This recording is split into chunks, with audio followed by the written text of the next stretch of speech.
Alright, today we're going to have a look at the X2 double speed mod for the TI-66 programmable calculator.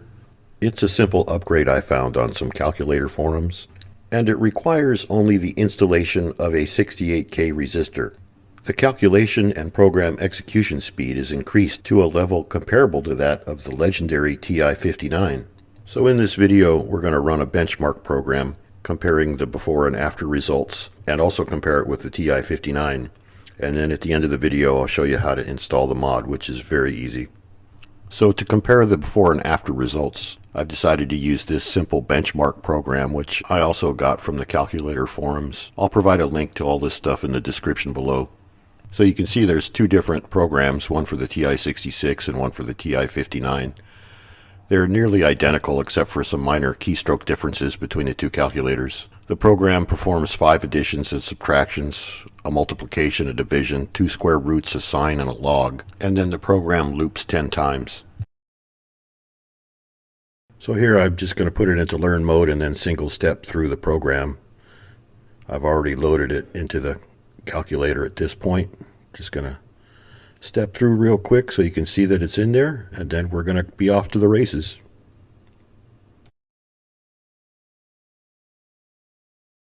So we're at the track, the horses are at the starting gate. We've got the reigning champion, the TI-59, there on the left, the unmodified TI-66 upper right, and the X2 modded TI-66 lower right. And at the sound of the bell, they'll be off and running.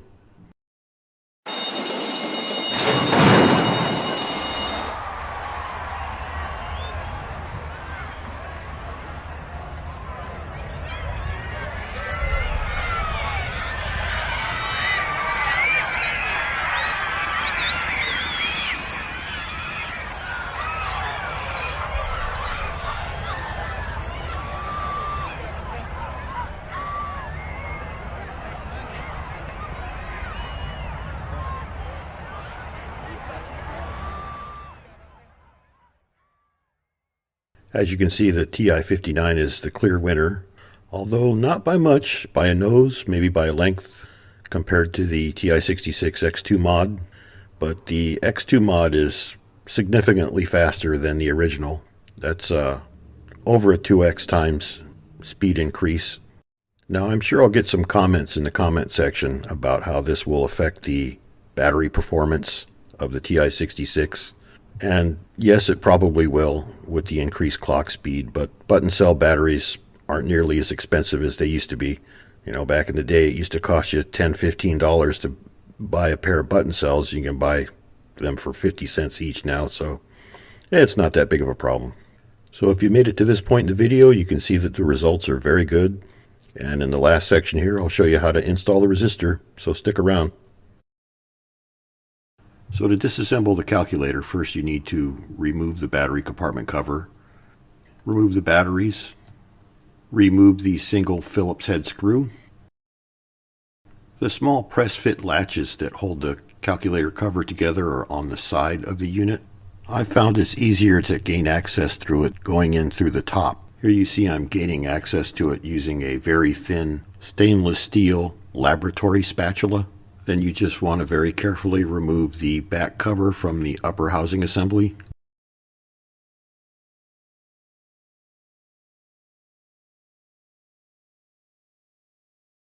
Once you get the unit open, you'll see a resistor on the bottom right side of the circuit board PCB. Mine was marked 180K. And all you need to do is find yourself the appropriate size 68K through-hole resistor and just solder it in parallel with the 180K resistor that's already on the board. My soldering skills are not the best. I'm a little shaky these days, so please don't make fun of me.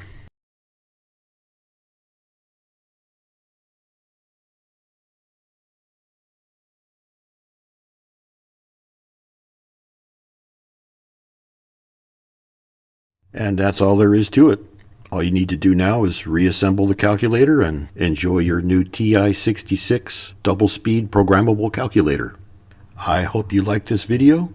Please like and subscribe.